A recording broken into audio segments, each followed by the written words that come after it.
Kita coba lihat bagaimana ulama dulu mencoba melatih jiwanya. Ini nggak kuat Pak, saya nggak kuat ngikutin ini. Saya cerita aja ya. Imam Syarih Sakti 40 tahun menahan dirinya untuk tidak memakan atau mengkonsumsi sesuatu yang itu bersumber dari syahwatnya. 40 tahun Pak. Percaya karomah nggak? Percaya? Kalau ada orang zikirnya sudah istiqomah, tiba-tiba sejadahnya naik, percaya nggak? Percaya? Oke. Baru saya bacain Pak isinya. Kalau nggak percuma kita berceritain. Ya. Waruya rajulun jalisan fil hawa. Diperlihatkan satu waktu ada seseorang yang soleh, ketika dia berzikir sajadahnya naik. Jadi cerita sajadah naik bukan cerita 1001 malam doang. Aladin itu emang ada Pak kejadiannya, cuma bukan pakai om jin. Ya. Faqila lahu bimanilta hadza. Wahai tuan yang soleh, dengan amalan apa engkau bisa mendapatkan derajat sehingga kalau zikir badanmu langsung naik? Apa jawaban beliau? Taraktul hawa fakhara lil hawa. Mirip ya, taraktul hawa. Aku tinggalkan keinginan hawa nafsu, hawa. Fasakhara lil hawa. Lalu Allah kemudian menundukkan hawa. Hawa itu udara. Bisa melambung kayak avatar. Avatar Eng ya. Tuh pada nonton ya. Sama aja sama bocah-bocah ya. Ya emang begitu kita Pak. Kita terhibur dengan melihat yang sebenarnya imajinasi itu ada. Ya. Dulu saya punya seorang guru. Guru saya ini tinggal di rumah mertuanya. Nggak kelihatan kerja. Mertuanya marah. Kesel sama dia. Kayak jadi beban. Padahal banyak orang yang menghantarkan rezeki ke sana. Ada yang berobat, ada yang minta doa, ada yang minta ngaji. Ini guru saya nggak pernah ninggalin sholat duha. Tidak pernah ninggalin tahajud. Setiap hari sholat tasbih. Ada yang setiap hari Pak sholat tasbih? Bawa tasbih aja enggak. Zikir pagi sore aja boro-boro. Ini tiap hari nih. Saya pernah ngikutin beliau waktu masih umur 12-13 tahun, sholat semalam 100 rakaat Pak. Saya pernah ngikutin 100 rakaat. Untung ayatnya kuliah kulhu Pak. Kalau enggak gempor juga kita ya. Di saat mertuanya bersuuzon, biasa orang kalau sudah umur agak tua kan kalau malam-malam bangun jam 2 dia bangun mau buang air kecil. Rumahnya rumah panggung, mau turun. Karena tempat zikir itu nggak ada bisa di kamar, dia zikir di belakang ruang tamu. Masuk ruang tamu belakangnya. Ketika dibuka pintu oleh si mertua, dia lihat noleh kiri kanan, kaget.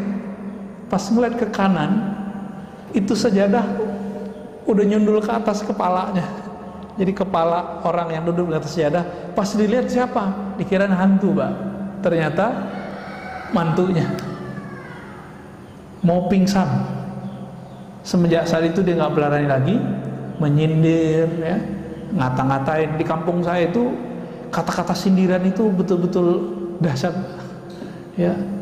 Dunia kata-kata di sana tuh. Orang pinter ngomong situ, ya. Sampai dosen kita di salah satu kampus di Jakarta, saya tanya, Prof, kok nggak pulang kampung? Oh nggak kuat, nggak tahan sama kritik orang kampung katanya. Udah biasa di sini dicium tangan, ya kan, orang Jawa, orang Betawi, orang Sunda kan, jangankan guru ngaji, guru kimia aja dicium tangannya, ya kan? Tiba-tiba ada ustadz bilang cium tangan sama dengan menyembah guru, nisfus sujud.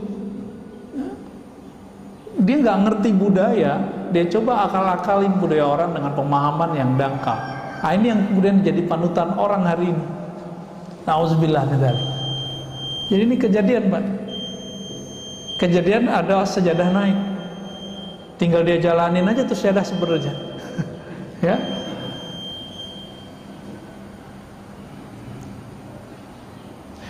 Jadi ibadah paling tinggi apa? Bukan banyak sholat, Pak. Apa ibadah paling tinggi?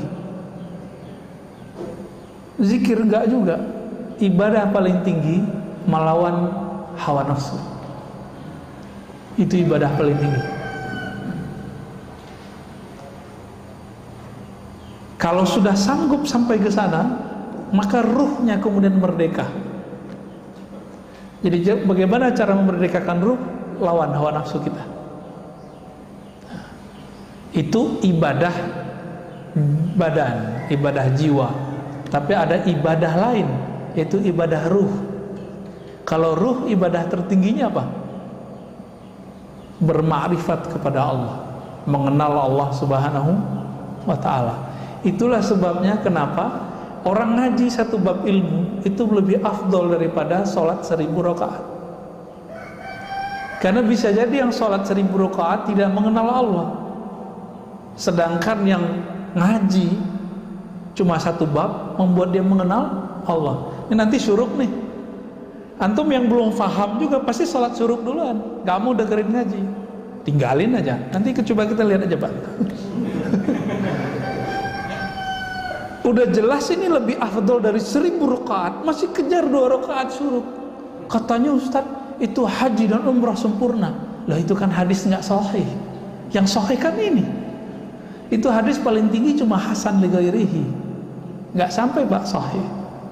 Tapi kita doyan, kita ini mohon maaf, terobsesi mengejar pahala. Lupa bahwa pahala tertinggi itu ada di ruh. Ruh kita karakternya cuma satu aja, dia suka mencari ilmu. Bapak kalau nggak ada ruhnya bercahaya ini nggak akan berani duduk lama di masjid, pasti takut corona. Ya, tapi karena ruhnya itu kuat, kita dibentengi Allah, Pak, tenang aja, Allah bentengi. Orang kalau nggak takut corona, apa yang terjadi? Karena hobi dengan nafsnya, rame Pak mall. Malam tadi saya kan belum sempat tidur kecuali di mobil nih tadi, karena ada yang nganter pulang. Tahu-tahu udah nyampe aja di rumah jam 3:30 ya, jam 2:30 kita jalan dari Jakarta Timur dekat Bekasi, nyampe di rumah 3:30. Ya, itu aja tidur aja tadi tuh 1 jam ya, 1 jam kurang malah. Ketika saya tidak mengikuti gerakan ruh, saya malas loh Pak kesini. Kenapa? Mendingan tidur ya. Saat kita jalan malam-malam itu orang masih ramai Pak di luar. Nggak ada orang takut corona hari ini. Orang takut karena tidak keluar, dia tidak bahagia. Jadi kehendak nafs aja bisa mengalahkan takut corona. Masa kehendak ruh kalah? Tapi ya buktinya begitulah ya. Cuma ya masjid kita jangan penuh-penuh amat, ntar jadi ramai juga Pak. Udah begini-gini aja udah. Ya segitu-gitu udah cukup lah, alhamdulillah. Apa kata Imam Ibrahim Al-Khawas? Man taraka syahwatan falam yajid samarata tarkiha fi qalbihi fahuwa kadhib. Orang yang mencoba meninggalkan salah satu kehendak nafsunya tapi tidak ada efek rasa manis di dalam jiwanya, berarti dia masih belum sungguh-sungguh. Fahuwa kadzib. Contohnya nih, puasa terasa lelah, terasa jadi beban, berarti puasanya belum sungguh-sungguh. Kapan puasa terasa nikmat? Kalau sudah sungguh-sungguh. Ini Allah kenapa Pak kasih kita amalan puasa? Karena kalau nggak dikasih puasa, satu teguk pertama waktu berbuka itu nggak akan pernah kita ingat. Jadi supaya kita menghargai satu teguk itu, Allah suruh kita berpuasa dari terbit fajar sampai terbenam matahari. Maka orang-orang yang sering menahan kehendak nafsnya, jiwanya itu, dia akan menikmati hidup di dunia meskipun dapatnya sedikit. Tapi orang yang mengikuti, menuruti semua keinginannya, Mau dikasih berapa aja nggak akan puas. Ya.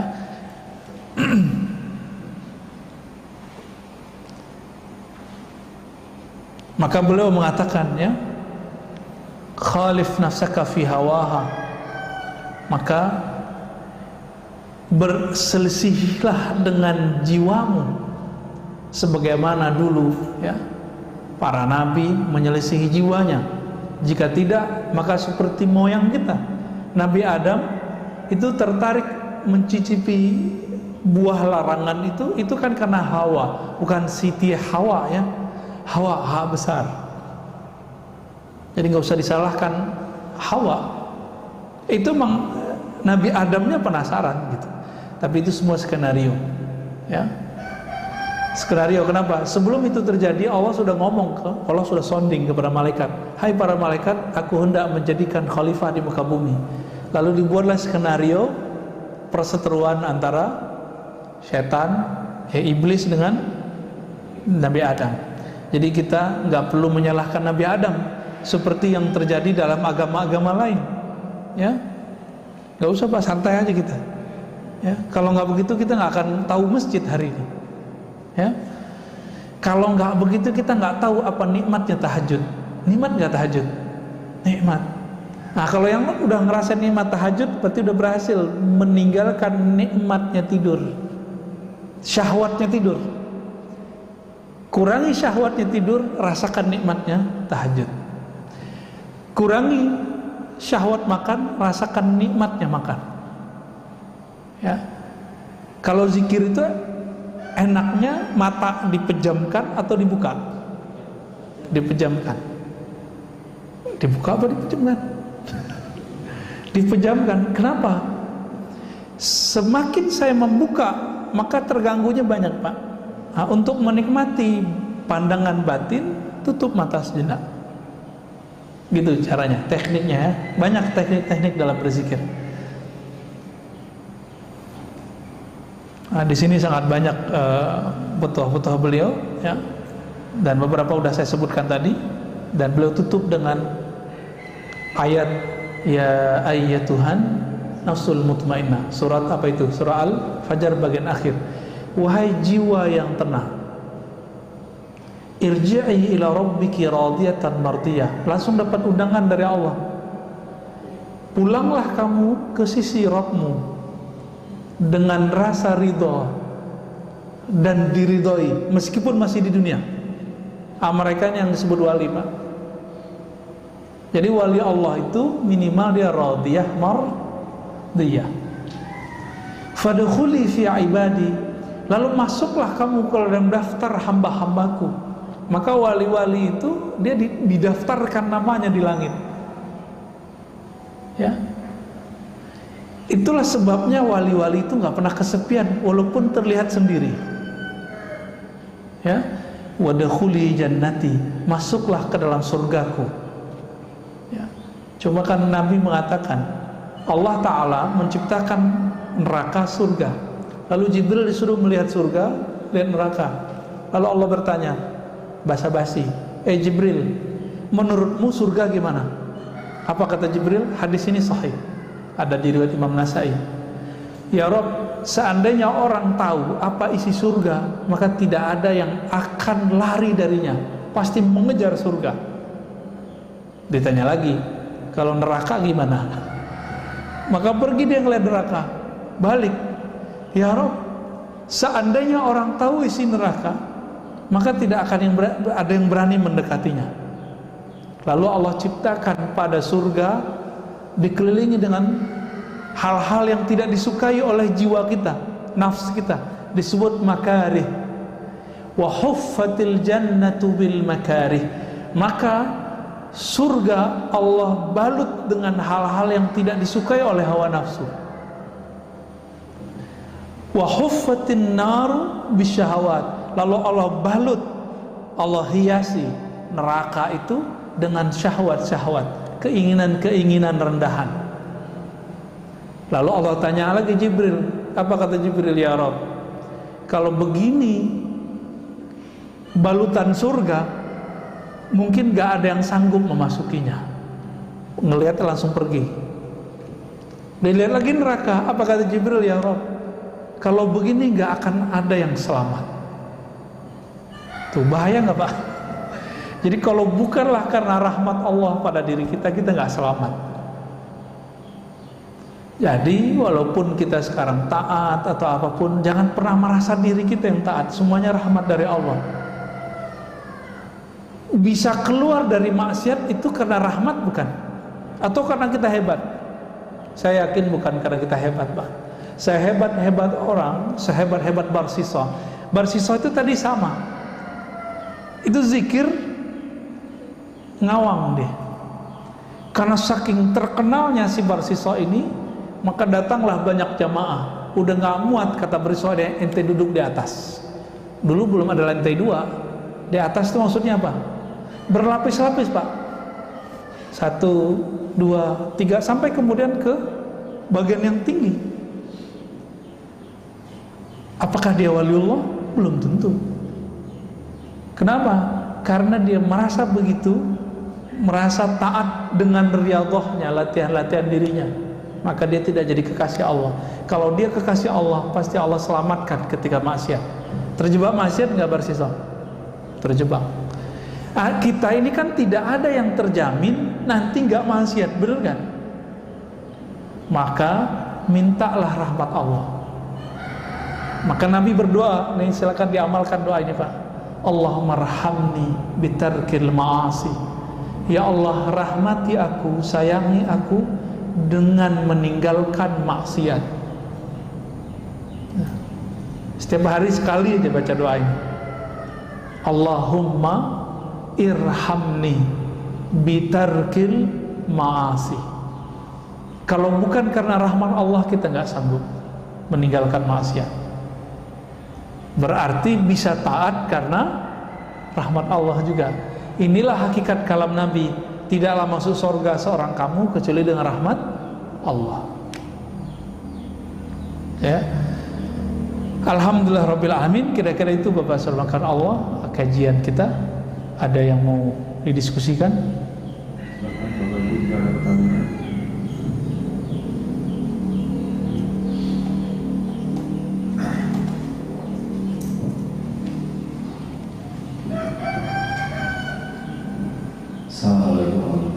Assalamualaikum. Kan ada istilah yang tahu wali itu adalah biasanya wali. Nah, terutama sekarang di daerah digitalisasi dengan nilai informasi ini, soal wali sebenarnya interpretasi kewaliannya. Itu yang kedua, pendapat Ustaz tentang Habib Syekh itu. Ya. Ini pertanyaannya berat ini ya. Wali tidak mengetahui kecuali wali. Ini kita bagi dulu Pak. Jadi wali itu boleh dibagi 3 dalam hal dikenal atau tidak dikenal. Pertama, paling rendah, wali yang dia tidak tahu kalau dirinya wali. Inilah perdebatan Imam Ibnu Furaq dengan Qushairi, muridnya. Muridnya ternyata lebih tinggi daripada dia. Karena muridnya bertasawuf. Karena untuk mencapai mukhalafatun nas itu butuh seorang guru. Imam Qushairi punya mentor, guru, mursyid yang membantu dia untuk melatih jiwanya. Gitu. Ibnu Furaq ngotot, wali gak tahu dirinya wali. Itu maksudnya dia sendiri. Dia gak tahu kalau dirinya adalah seorang wali. Qushairi ngotot, bukan wahai Tuan Guru, wali tahu dirinya wali. Itu dirinya sendiri juga. Ya. Masya Allah canggih amat di print segala ya. Baik. Yang kedua, wali yang sesama wali saling mengetahui. Itu yang antum tanyain tadi. Jadi sesama wali tahu, sesama jawara tahu ini jawara nih bukan ya. Sesama ahli keilmuan mengerti orang yang diajak ngomong ini ahli ilmu gitu. Maka wali juga sama. Wali ini kan ukurannya bukan pada penampilan, tapi pada ma'rifatullah. Dia kenal Allah seberapa. Karena wali itu diartikan kekasih Allah. Ya kalau bahasa ininya pacarnya Allah, kita kira begitulah. Tapi kan Allah nggak pacaran, Pak. Ini bahasa biar mudah aja ya. Orang kalau udah sayang dengan sesuatu, dia akan mengenal seluk-beluknya. Si wali itu sangat mengenal nama dan sifat Allah dan seluk-beluk seputar nama dan sifat Allah. Maka disebutlah dia wali. Jadi bukan karena keramat, ya, bukan karena banyak jamaah, bukan karena air doanya mustajab, bukan. Tapi karena dia mengenal nama dan sifat Allah Subhanahu wa ta'ala. Dan yang ketiga, wali yang dirinya tahu dia wali, tapi di luar sana tidak ada yang tahu dirinya wali kecuali Allah. Disebut dengan rijalul ghaib. Rijalul ghaib, udah rijal ghaib dia. Nah, wali-wali ini kalau ketahuan dia minta mati. Jadi kalau ada wali itu baru muncul mati, yaitu mungkin dia rijalul ghaib kali. Ya. Biasanya rijalul ghaib ini gak punya murid. Gak ada muridnya, Pak. Ya, urusan kolbunya dengan Allah Subhanahu wa ta'ala. Nah, bagaimana dengan ekspos kewalian hari ini? Gak ada ekspos kewalian. Ya, ya gak ada. Kalau ada orang ekspos wali, ya wali murid kali ya. Yang ada itu orang mengekspos keramat, mengekspos gaya-gaya kewalian. Bukan, wali gimana mau eksposnya? Wali itu urusan hamba dengan Allah. Maka eksposnya hanya bisa kepada orang-orang yang mengenal Allah. Emang di YouTube siapa yang mengerti ini wali nggak wali? Yang nonton YouTube macam-macam, ya. Mau ada 1000 orang bilang, oh kita ini wali. Kalau Allah bilang enggak masuk. Walaupun ada 1 miliar orang tidak mengatakan kita wali, tapi Allah bilang, kamu waliku. Jadi wali, Pak. Jadi itu bukan urusan jamaah. Dan wali tidak pernah diangkat oleh jamaah, Pak. Kecuali wali murid ya. Wali kelas, itu SK-nya dari kepala sekolah tuh. Wali kota ya. Wali apa lagi, Pak? Wali santri, sama ya.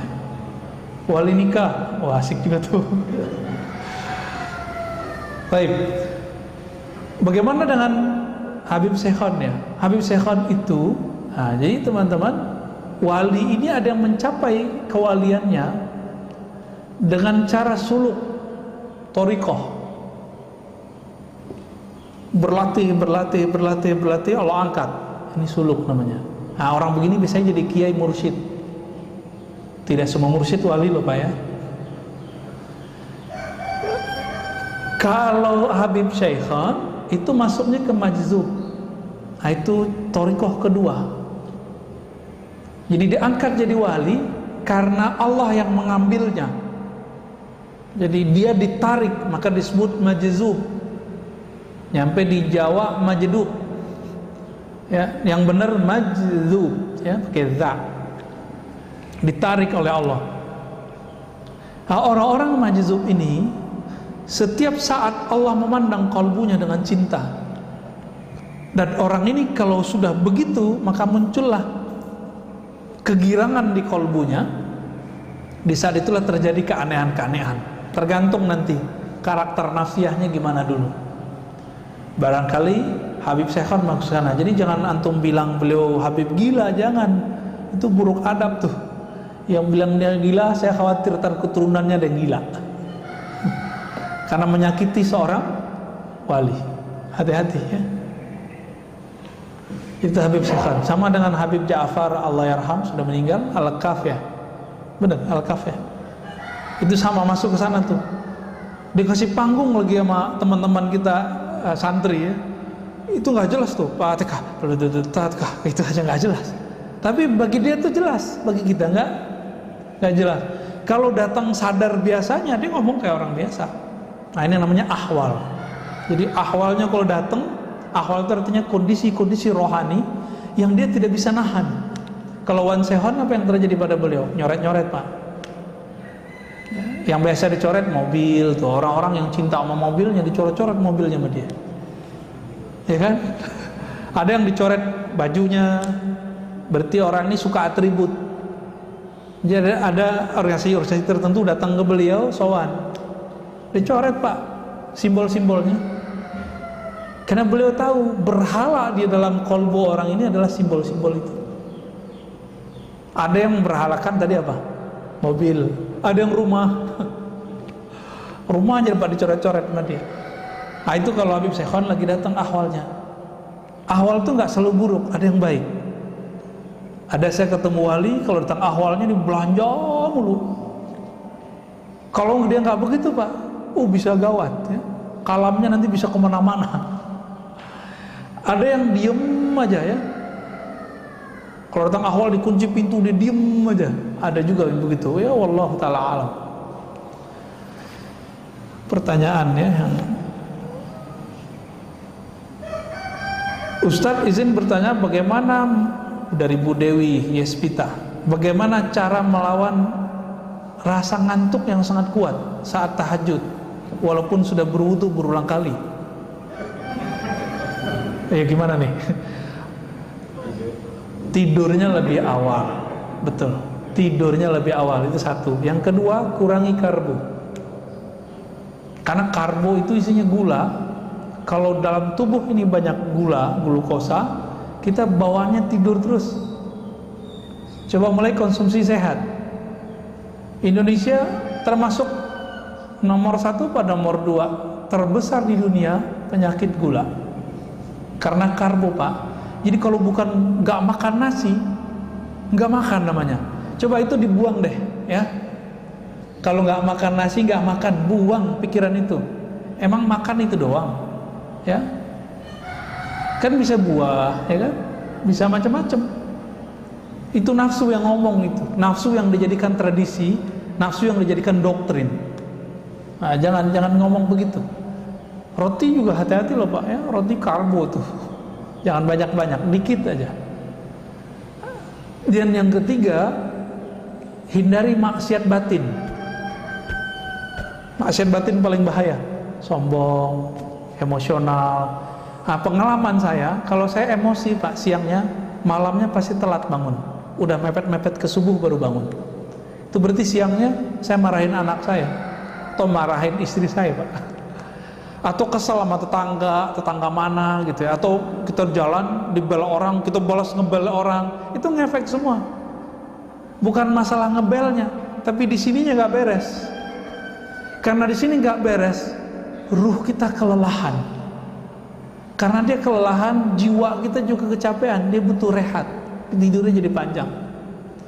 Maka kalau ngantuk tidur aja, jangan dipaksain tahajud. Nanti pas ruku baca Fatihah lagi ya. Jadi cukup. Jadi kalau yang begini nih, Bu Dewi Yespita dan mungkin teman-teman sebagian, sholat witir dulu sebelum tidur, sampai nanti sudah jadi habit, baru nanti dipindahin ke akhir malam jadi tahajud. Ya, agama kita nggak saklek kok, fleksibel. Khawatir nih nggak bisa witir sebelum tidur, udah habis isya setelah sholat sunat langsung witir, boleh. Salah satu guru saya namanya Syekh Ahmad Darwis, ahli hadis, habis isya dia langsung witir, tapi isyanya lama Pak. Dia isya itu baca Quran 2 juz, 3 juz, kadang 5 juz. Langsung pada keok semua ya. Jadi saya nungguin gitu, udah 3 juz nggak selesai beliau. Ya, kalau kita jus alpukat udah 1 jus tuh. Jus apa lagi? Jus mangga gitu ya. Apakah boleh sholat memejamkan mata karena rasanya bisa lebih khusyuk? Memejamkan mata tidak diatur dalam hadis Nabi, tidak juga dalam Al-Quran, tapi masuk ke ranah fikih. Nah, ulama ahli fikih, karena mungkin ada kasus dulu di kalangan para santri, kalau dia pejamkan mata lagi sujud nggak balik-balik Pak. Itu kan kejadian di pesantren. Saya kan 15 tahun Pak tinggal di pesantren, belajar dan mengajar. Itu santri kalau dia merem sujud nggak balik-balik, sujud aja. Kita udah assalamualaikum dia masih sujud. Hakon Pak ya. Kalau nggak percaya kita lihat.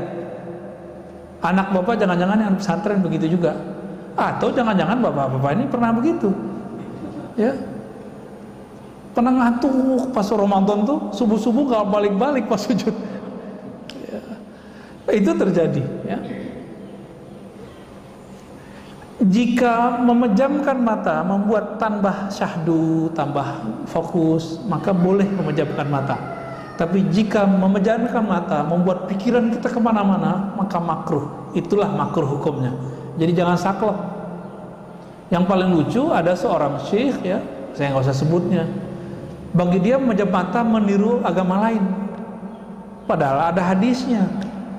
Ya, ada hadisnya Nabi kalau ngajarin zikir Sayyidina Ali, salah satu riwayatnya ghammid ainaik, pejamlah matamu lalu bacalah nama Allah di qalbumu. Ada hadisnya. Ini menjam mata itu bukan urusan menyerupai. Kita tahu hadis apa enggak, ya. Jadi boleh dengan syarat itu, makruh dengan syarat yang tadi, ya. Pak Ahmad Romli, dalam beberapa kondisi kita terkadang belum bisa berzikir secara fokus karena beberapa kesibukan sehari-hari. Apakah zikir hanya dengan lisan tanpa menghadirkan hati dapat bermanfaat? Ya, orang sholat nggak khusyuk lebih afdol daripada nggak sholat. Ya. Sepakat? Ada yang nggak sepakat? Orang zikir masih melayang-layang itu lebih utama daripada nggak zikir. Nah, Ibnu Athaillah itu berkali-kali, ya, mengatakan, tetaplah zikir meskipun kamu masih lalai di qalbumu, karena siapa tahu nanti Allah akan turunkan kalimah di lisanmu jatuh ke dalam qalbumu. Kalau sudah jatuh ke qalbumu, Allah angkat derajatmu. Dari masuk ke qalbu, nanti Allah buat kita yaqzah, sadar hadir. Dibaca ini yang punya nama hadir terasa dalam diri kita. Begitu terus naik. Itu beliau ingatkan. Bagi Allah semuanya mudah, ya. Bagi kita yang susah karena kita mikirin pakai ini. Jalan aja Pak zikir. Cuma mesti berguru, ya. Kalau nggak berguru saya nggak jamin bener Pak. Takutnya setan nanti yang membimbing. Kita baca Fatihah aja ada gurunya. Baca Iqra ada guru aja nggak? Tilawati, qiraati. Nanti tamyiz ini terjemahan sama ustadz kita nanti ada gurunya. Masa untuk urusan alam rohani gak ada gurunya? Sombong amat. Ini yang paling lucu, paling repot. Udah kiai, udah profesor di kampus, kiai di pesantren, nggak mau punya mursyid. Bagi dia cukup saya baca kitab. Sombong ente, ya. Imam Ghazali selevel Imam Ghazali itu masih butuh mursyid, Pak. Siapa nama mursyidnya? Abu Ali Al-Farmadi, untuk mengajarkan beliau cara berzikir kepada Allah. Padahal teknik zikir dia tahu semua. Cuma teknik ini dia nggak tahu porsinya gimana, bagaimana cara penerapannya. Ketika ketemu Imam Abu Ali Al-Farmadi baru dia tahu caranya. 10 tahun dia berlatih dengan Imam Abu Ali Al-Farmadi. Selevel Ghazali loh. Siapa hari ini profesor yang sehebat Ghazali? Ya. Kata orang kan saya doktor nih. Karena didaulat di kampus jadi doktor, diresmikan. Tapi sampai sekarang secuil kuku Ghazali pun saya belum, Pak. Potong nih rambut Ghazali belum sampai saya pada ke makom itu. Saking mulianya ilmu Imam Ghazali itu, ya. Tapi hari ini orang banyak su'ul adab kepada beliau. Cuma karena Imam Ghazali itu menukil beberapa hadis yang dhaif dan tidak sahih dalam Ihya, itu Imam Ghazali dikecengin. Ya, berani Pak, anak-anak muda baru tamat S1, baru gelar LC, SAG, sarjana alam gaib, ya. LC langsung ceramah, MA, doktor mending. Itu berani hari ini ngata-ngatain seorang Imam Ghazali. Dia nggak ngaca dia. Dia cuma ngikutin kata seorang fulan yang meneliti kitab Ghazali, dia kemudian ikut mengata-ngatai Imam Ghazali. Dia sendiri nggak meneliti kok. Saya 2006 masih S1 itu meneliti kitab Imam Ghazali itu. Ternyata nggak seperti yang diceritakan orang.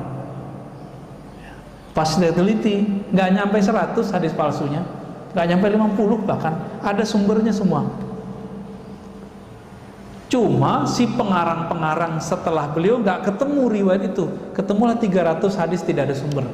Pengarang Imam Iraqi, Imam Subki, tapi belakangan kan enggak. Ya. Jadi tetap zikir lisan meskipun tidak hadir hatinya. Coba cari guru, nanti bimbing antum insyaallah. Terakhir, apakah masuk surga, masuk neraka itu takdir mubram? Mubram itu takdir yang tidak bisa dirubah. Enggak. Masuk surga, masuk neraka itu takdir muallaq, masih digantung oleh Allah, kehendak Allah. Tapi ingat, Allah punya hak yang unlimited, namanya jaiz. Kita kalau belajar sifat Allah, ada yang wajib, ada yang mustahil, ada satu lagi Pak, jaiz. Jaiz ini meliputi semua nama-nama dan sifat Allah. Jadi Allah tidak ada yang boleh mensetirnya. Allah itu bebas.